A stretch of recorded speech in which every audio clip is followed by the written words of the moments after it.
Hi, everybody. Thank you for coming along to this month's wellbeing talk. I'm just going to check that you can hear me. So, Evie, can you hear me okay?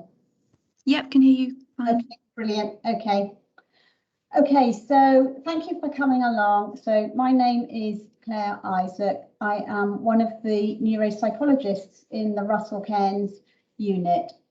And so I'm going to talk about some of the work that I tend to do with people with long-term neurological conditions. And I think this is relevant to thinking about our own quality of life, particularly in the COVID pandemic. So I guess when I was asked to do one of these talks, it's kind of difficult to know where to pitch it, and because you feel that different topics might be more relevant to people at different stages of the pandemic. But obviously it's a very quickly changing scene, and so it's difficult to know what to talk about.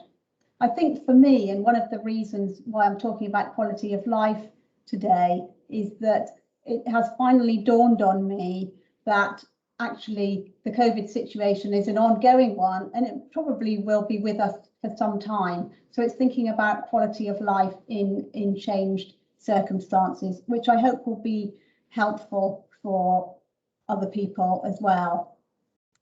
So as I said, I normally work with people with long-term neurological conditions. Sorry, I'm just admitting somebody there. And as psychologists, and probably throughout the NHS, we probably all spend quite a lot of time thinking about the quality of life of the patients that we look after. And obviously, the main reason for treating people in hospital is ultimately to improve their quality of life. And so I think we can learn a lot from patient work about our own quality of life. Okay, so just moving on here. So now, what is quality of life? So defining exactly what is quality of life is quite a tricky thing. And so, for example, the World Health Organization defines quality of life as an individual's perception of their position in life in the context of the culture and value systems in which they live, and in relation to their goals, expectations, standards and concerns. So it's not exactly a catchy title. And to me, I've struggled to make sense of that and to identify that quality of life is a thing that you want and aspire to. A slightly easier to comprehend version is presented by the Encyclopedia Britannica, which is the degree to which an individual is healthy, comfortable and able to participate in and enjoy life events.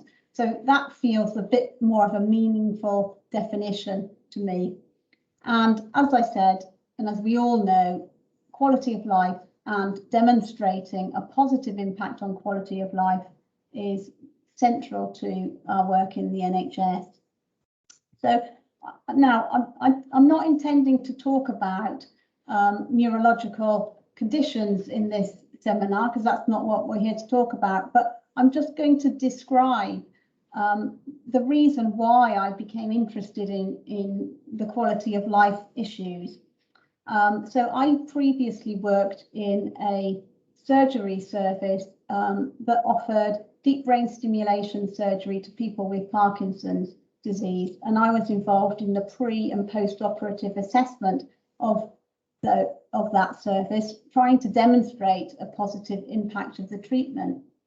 And so we regularly looked at symptom severity, so the symptoms of Parkinson's disease, and also we assessed people's quality of life.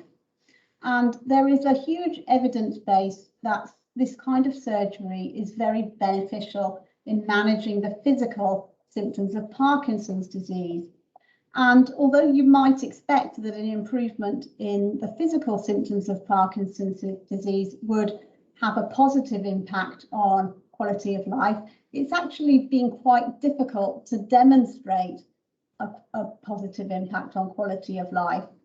So there has tended to be a honeymoon period. So people's quality of life improves soon after treatment, but then it kind of declines again as the time goes on.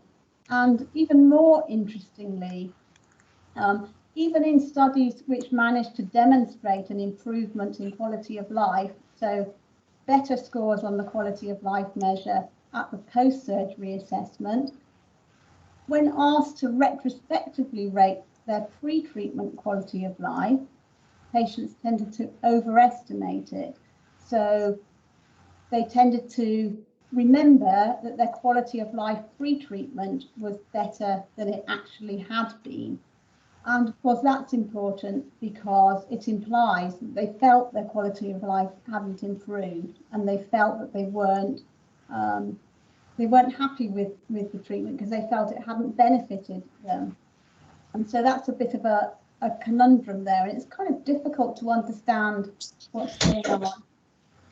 So that raised a couple of questions, which I'm going to talk about more today. So why is it difficult to demonstrate a lasting impact of treatment on quality of life? And why are people not good at accurately remembering their previous quality of life? So is this just something about patients, or can it apply to the rest of us? And in looking at the work out there, it's clear that these are fundamental issues that are tied up with people thinking about their quality of life. And so understanding a little bit more about those things, I think, can be helpful in hopefully improving our perception of our quality of life and even improving our quality of life itself. So when I came to thinking about looking at quality of life, I got quite tied up in the quality of life literature. So it's a very complex, complicated literature with many models out there. And I just happened to chance upon a model of happiness, which sounded quite appealing. And the definition of happiness is frequent positive affect, high life satisfaction, and infrequent negative affect. And so I think we probably all agree that those sound useful things to have, and we would quite like to be more happy. And this work is based on a model by Sonia Lubomirsky et al. And actually, although it sounds a bit pop psychology, it is a very well-researched model with a very sound evidence base. And I think it can teach us about how we might go about improving our levels of happiness. Okay, so this is the happiness pie. And so what they have demonstrated is that happiness is made up of three main factors. There's 50% of genetics, there is 10% of circumstances, and there is 40% of intentional activity. So I'm just going to describe what each of these entails. So 50% of our happiness level is dictated by our genetics. And so there is little scope for changing this bit of our quality of life or our happiness. And so this part of our ability to perceive happiness is related to temperament and personality. And I guess when we're thinking about our own personalities, we usually have a good idea about whether we are someone who worries a lot, whether we are someone who is prone to low mood, or whether we are somebody who is a bit lacking in self-confidence. And those traits tend to be relatively stable across our lifetime. And so what this model suggests is that there is a genetic set point, and that people, can you still hear me, Evie? Yeah, that's fine. Okay, sorry, I had a message to say my microphone had gone off. So there's a genetic set point for happiness. And so over time, happiness may vary depending on life events and what happens, but we tend to revert to the same set point. So there's limited scope of improving things there in relation to our happiness. The second one is circumstances. And circumstances are things that tend to happen to people. And these are things that are relatively stable, but that can change. So things like relationship status, occupational status, and health status. Now, surprisingly, these circumstances only make up about 10% of the model. And that's surprising because these are the things we expect to have a major impact on our quality of life. But in fact, they don't have a long-lasting effect. And this is because people are very good at adapting to change. So changed circumstances will result in a temporary boost. So there's a lot of evidence that obviously winning the lottery results in a temporary boost in your happiness level, but that it doesn't last. And similarly, negative events, so redundancy, for example, might result in a dip in your happiness levels, but over time, again, people tend to adjust. So this is one way we might think about the ongoing COVID pandemic. So it's a changed circumstance that is here to stay for a while, but we are, as humans, we are generally very good at adapting to change. So there's no strong reason to suggest that COVID will have a very long-lasting impact on our happiness or quality of life, which is a somewhat optimistic view and hopefully helpful. Now, the final slice of the pie is the intentional activity. Now, this is most interesting to us because this is actions that people choose to do and that take effort. And these are ways that people can act on their circumstances. So that might include behaviours, so things like exercising regularly, being kind to others. They might include things like cognitive functions, so reframing situations, things like counting one's blessings and noticing positive events that happen. And they might be more volitional activities, so striving for important personal goals. Now, this intentional activity slice accounts for 40% of happiness.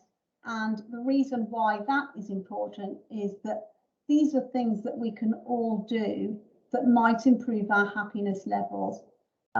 So I'm going to come back to thinking about what those things might be in more detail a bit later. But I'm going to return to thinking about the way we think about quality of life, and clearly the way we think about things is very important and can have an important impact on our mood. And obviously that is the root of cognitive behaviour therapy and a lot of other therapies.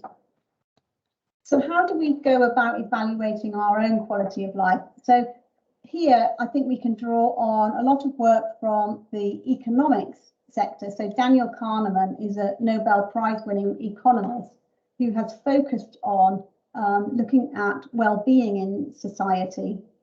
And one of the interesting things he has found is that increases in wealth in societies have not resulted in increased well-being, although most people believe that they would be happier if they were richer, but actually that's not the case.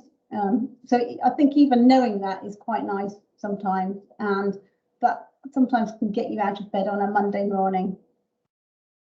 Okay, so, but we tend to make a number of errors when thinking about our own quality of life, which make it hard to assess accurately. But just understanding the errors that we make can mean that we're less likely to make them, and may help us to think more objectively about our quality of life and happiness. So the first thing is a focusing illusion.